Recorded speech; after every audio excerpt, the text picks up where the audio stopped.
Old Trafford felt heavy with expectation long before the opening whistle, a stadium full of hope for a fresh start, and then a single small chaos unfolded that rewired the entire contest. It arrived in the 13th minute as a corner swung in, compact bodies jostling in the 6-yard box, and Bayindir, starting because Andre Onana wasn't fit, leapt into a crowded penalty area. Under the shadow of William Saliba, Bayindir's hand met the ball but not cleanly. The contact was clumsy, the clearance half-hearted, and Ricardo Calafieri ghosted in at the far post to nod the ball into an empty net. In an instant, the scoreboard changed, but more importantly, so did the story of the game.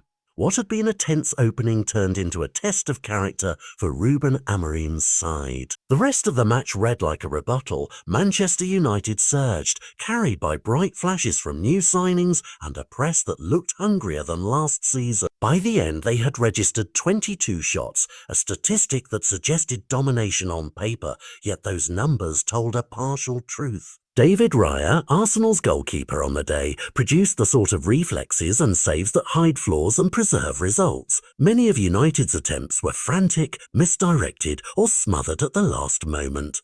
The visual was cruel bodies crashing forward, hopeful arcs of the ball, and time and again the defence or the goalkeeper repelling the wave. United rarely looked like the composed, clinical side that converts dominance into goals. After the final whistle, Ruben Amorim did not point the finger at the stands or at the crowd.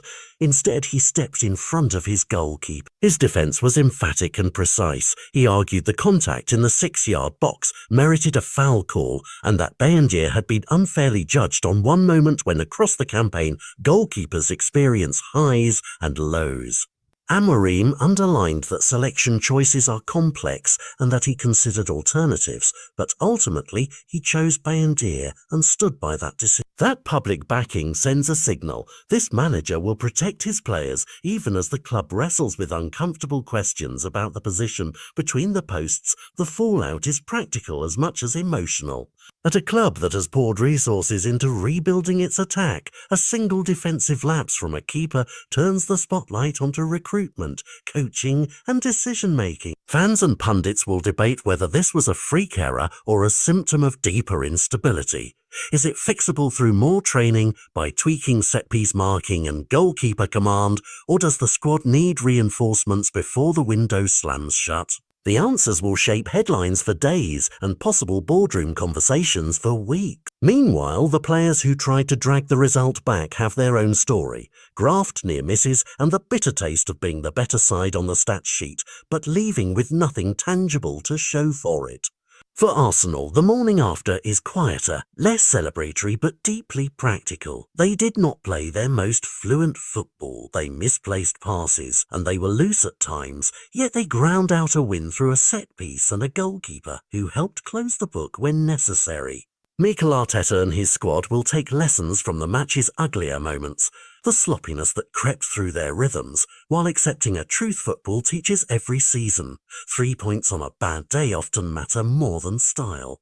For the neutral eye, the win is a reminder that set pieces remain a blunt instrument in tight games, and that attention to details in the box never loses value. Ultimately, this game will be replayed as a study in contrasts, attacking promise undone by a solitary defensive lapse, gritty defending paired with a goalkeeper's calm, a manager's protection of his player colliding with a fanbase's hunger for decisive changes.